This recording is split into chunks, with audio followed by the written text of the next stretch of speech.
Hello and welcome. You're with IndiaPostLive.com, India's first live interactive web television. This is your platform where you can engage with us as we discuss various issues. You can send us your posts, write into us about your thoughts on what we're talking about, whether you agree, disagree, or you want to add some information, or you want to comment on what we're talking about. You can, of course, also send us your tweets at #IndiaPostLive and @IndiaPostLive. We are going to talk about Nalanda. Nalanda was an eminent school of learning long before Cambridge or Oxford or Europe's oldest university, Bologna, were even founded. Scholars from all over Asia came to Nalanda to study, to do research, till it was destroyed in 1193 AD. Well, I'll stop right there because we have a nice infographic for you on exactly what Nalanda was all about. Take a look. The glory that was. Nalanda University, as many of you might know, was located at Bihar, 88 kilometers from Patna. It was established during the Gupta dynasty. Till Bakhtiyar Khilji destroyed it, it was the best university and of course the oldest university of the world.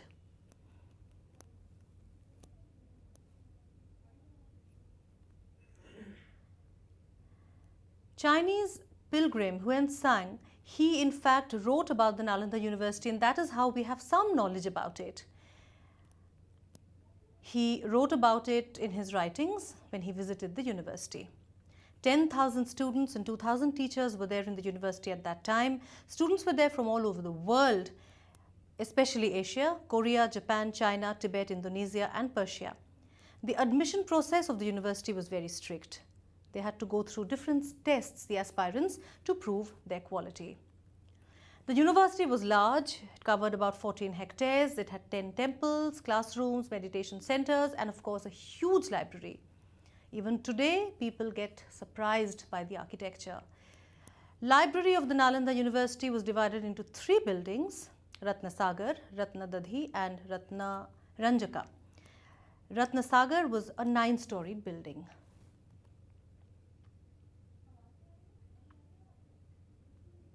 The library did not only contain religious manuscripts, but it had a large collection of books on literature, astrology, astronomy, and medicine.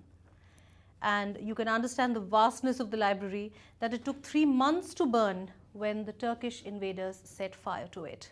It had a great influence of Buddhism.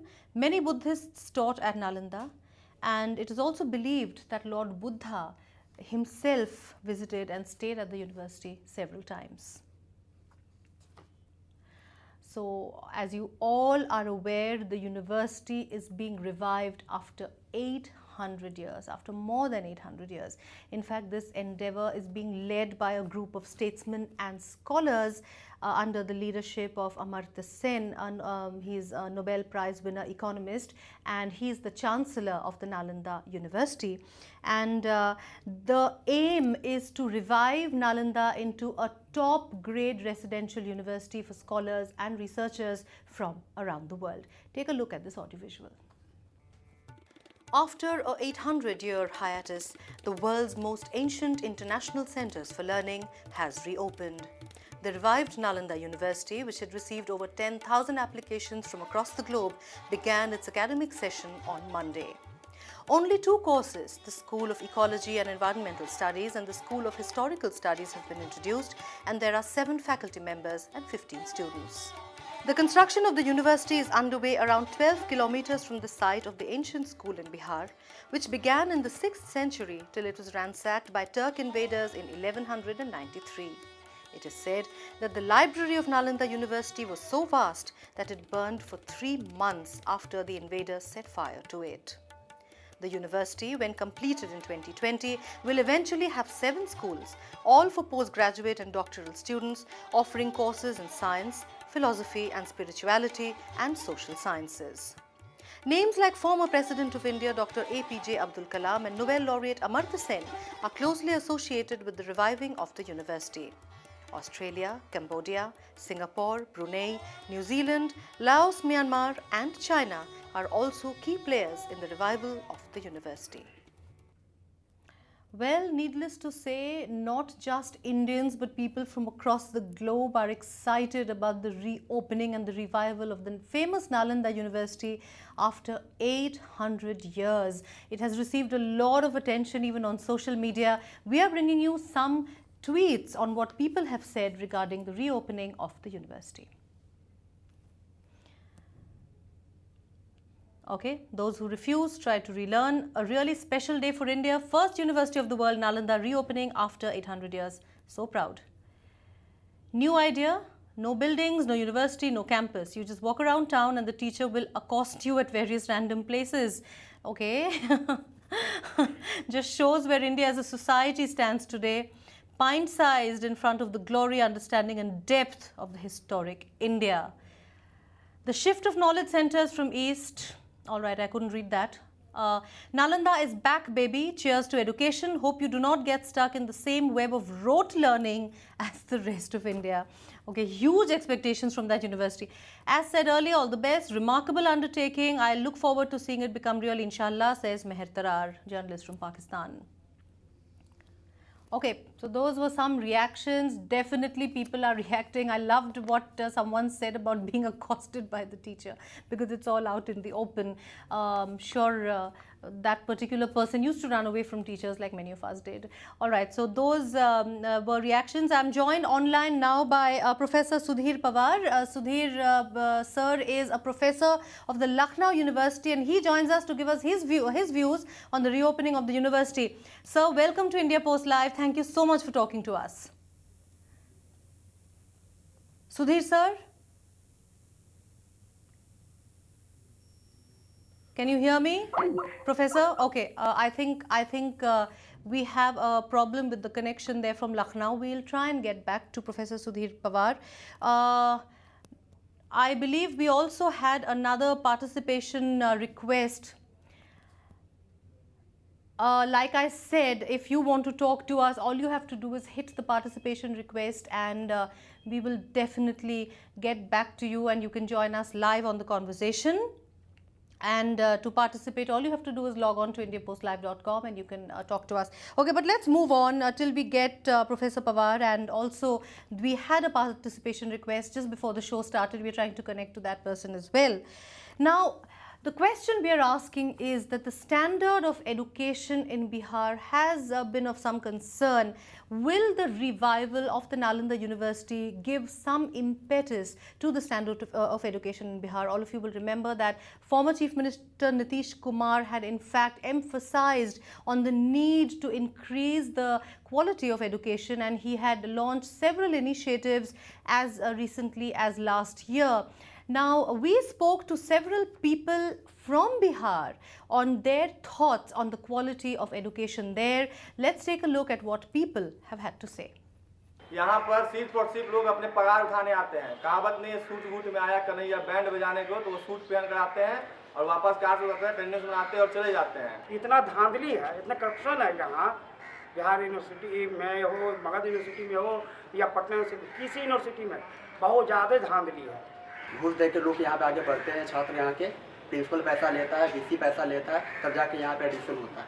हम लोगों को छात्रशिप scholarship आती है तो ऊपर से ही इतने बड़े पैमाने में बंडर बांट होती है कि हम लोग को समझ नहीं आ रहा है कि ये पैसा स्कॉलरशिप के नाम पे तो फॉर्म भरा दिया जाता है, लेकिन पैसा हम लोग को आवंटन कभी भी नहीं किया जा रहा है। कॉलेज एजुकेशन तो पहले से कुछ सुधार नहीं है, जो था वही है। शिक्षा में बढ़ोतरी हो रही है तो लग रहा है कि बिहार पहले से बहुत ज़्यादा सुधार में है। All right, so Bihar pehle se sudhar mein hai is a positive statement that came out of students of there. But the question that I really want to ask Professor Sudhir Panwar of Lucknow University is with us. He's back with us, sir. Good evening. Can you hear me? Okay, sir, I'm not able to get your audio. Sir, if you could just unmute your mic, and I believe we're having an audio connection problem. Okay, so I can hear you. I just heard you for like half a second. Can you hear me, sir? Professor Sudhir Panwar? All right, there seems to be a problem with the internet connection there, but we Okay, we are going to keep trying and trying and trying and trying till we get him, because it's very important to know what the academics of India are thinking about the revival of the Nalanda University. We would love to hear what Professor Panwar has to say to us. Let's move on and take a look at the timeline as to exactly how this entire project is going to roll out. Let's take a look at that. All right, so that is the revival timeline for you. It has been abandoned for 800 years, as we said. It gained momentum, the revival plan, in 2006. Former President of India, APJ Abdul Kalam, announced to establish an international mentoring panel. And he, of course, said that Nobel laureate Amartya Sen should be included in that panel with other scholars. In September 2010, the Parliament passed the Nalanda University Bill for its creation. To streamline governance structure of the proposed university, it made some amendments to the bill in March 2004, as recent as March 2014. All right, so that is what is happening. And in fact, let me also tell you that this very, very ambitious project did run into some controversies, and the Chancellor of the university, Nobel laureate Amartya Sen, he threatened to quit because the huge sum of 2,727 crore rupees that was sanctioned, there were questions that were being raised by the finance ministry about the spending of those funds, and Amartya Sen had threatened to resign. This happened in February last year, but of course after that the government did. Okay, these are some tweets that came in on that. Amartya Sen has gone senile. Why didn't he do anything for Shantiniketan instead of Nalanda? Okay, that is all right. Nalanda is the buried pride of India as the nation leading Southeast Asia, rooted in dharma. Amartya stands for none of it. Should go. Amartya Sen, instead of getting irritated, needs to explain the 2727 crore scam, money spent for 12 years on Nalanda University. All right, so now what happened is that the government, in fact, is said to be looking at some of the amendments of that act, and they could, looking at granting it financial autonomy and also a permanent tenure to the university's top brass. Now, these are the issues that the government is grappling with, but of course, classes have begun from Monday. 1st of September is when classes began. I do hope we have Professor Panwar with us. Sir, can you hear me? Good evening. Yeah, good evening. I can hear you now. Yes, finally. Thank you so much. We have been quite stressed because we have been desperate to talk to you. Sir, your reaction on the revival of the Nalanda University? It's a rather beautiful thing in the education. Okay. Or at least in the higher education sector. Because revival, it attached, history attached with this university. And I think it is the best time to initiate it. Sir, but the question we are asking is, do you think academics in the present scenario, I mean, what happened between 6th century to 1183 is of course known, but in the present scenario, will scholars, researchers and faculty be attracted to rural Bihar? The revival is happening in Rajgir. Will people come all the way to rural Bihar to study, to do research? No. Oh, we lost connection. All right. I think a very pertinent question there, and I'm really wanting to know the answer to that, but we'll get back to him. We'll definitely try. On India Post Live, of course, we have a lot of online participation, and we would love to connect with all of you. If all of you have any comments to make regarding the Nalanda University's revival, please just write into us, send us your tweets. We are waiting to read out those tweets for you. And of course, if you have anything to say, just click on the participation request button. I hope you have a strong internet connection, and we will definitely try and talk to you. All right. So what next? We talked about the scams. We talked about Amartya Sen. What is next on the agenda for the revival of the university? Let's take a look at that first. The path ahead for Nalanda University.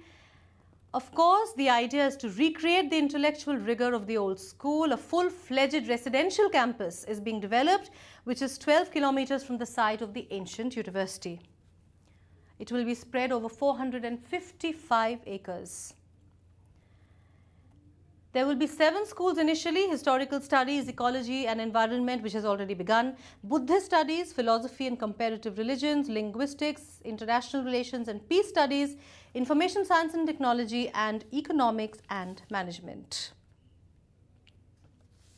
The schools shall offer masters, MPhil and PhD, and 15 students have already been enrolled for historical studies and ecology and environmental studies. All right, so there we have whatever you needed to know about Nalanda and what is in the pipeline for all of us. So what are your thoughts? What are your comments? Nalanda University, will it again re-establish itself as a university of international repute? Remember, there are many countries now which are involved, and that has begun since 2006. There were clashes, Japan was not very keen that China is also funding it, and vice versa. And there are shifting geopolitical situations in each country. So how will that funding happen, and will India have to burden most of that, the financial and the logistical burden of reviving the university? These are very real issues ahead. So not just Chancellor Amartya Sen, but Vice Chancellor Gopa Sabharwal also has a huge task on her hands. Professor Panwar, you're back. Sir, I was asking you, will people come to rural Bihar to study in today's context? It depends that how you develop your faculty and institutions there. Right. It doesn't matter that where it is located or how much distance it has from the main center. So it depends that how much this schools offer to the students and how their experience will be. Right. So of course, the world is becoming a smaller place through technology. I mean, you are sitting in Lucknow and we are talking to you like, you're just sitting next to me. However, there are these practical difficulties of traveling. Would you, for example, if you were invited to deliver a lecture, would you travel all the way to go to deliver a lecture at Nalanda? No, movement is the essential part of academics. Right. Nobody denies it.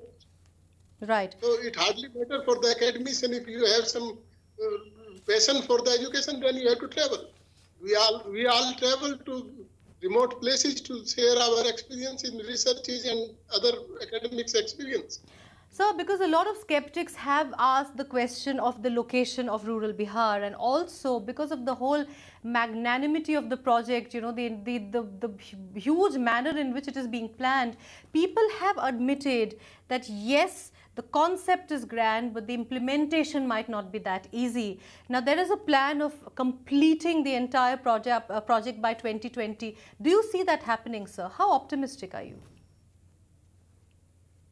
No, university cannot be made in a single day or single year. It requires time. Right, so, of course. I think location cannot be any better than the Nalanda because it attached with the history, and this history attached importance itself to this institution, which is known as Nalanda University. So here place is important. Absolutely, sir. I can tell you that I am very excited. I mean, I have never visited Nalanda. I have always wanted to visit, though my mother is from Jamshedpur, and I've always wanted to go there. And I know I will visit at some point in my life. But the point is that, I share your enthusiasm that a university takes time. But do you think it will succeed and be able to re-establish itself as a very, very prestigious university in the years to come? Why not?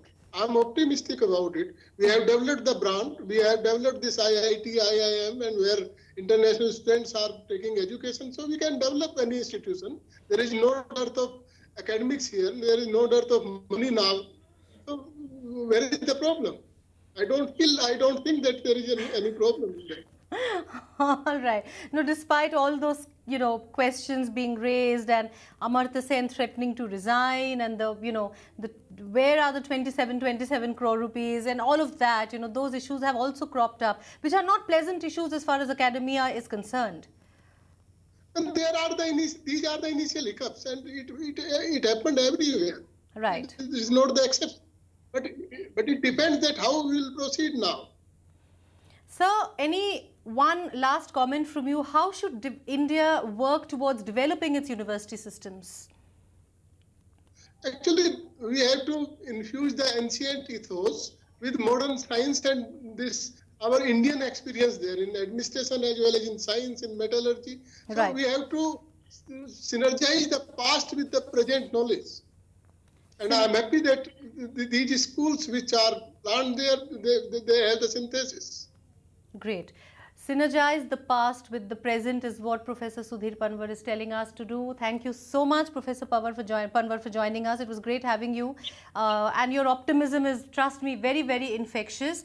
Of course, I did talk to all of you about the problems that occurred, but the best part is that with people, with academicians like Professor Panwar and of course Dr. Amartya Sen leading it and Vice Chancellor Gopa Sabharwal, they have a huge and a very daunting task on their hands.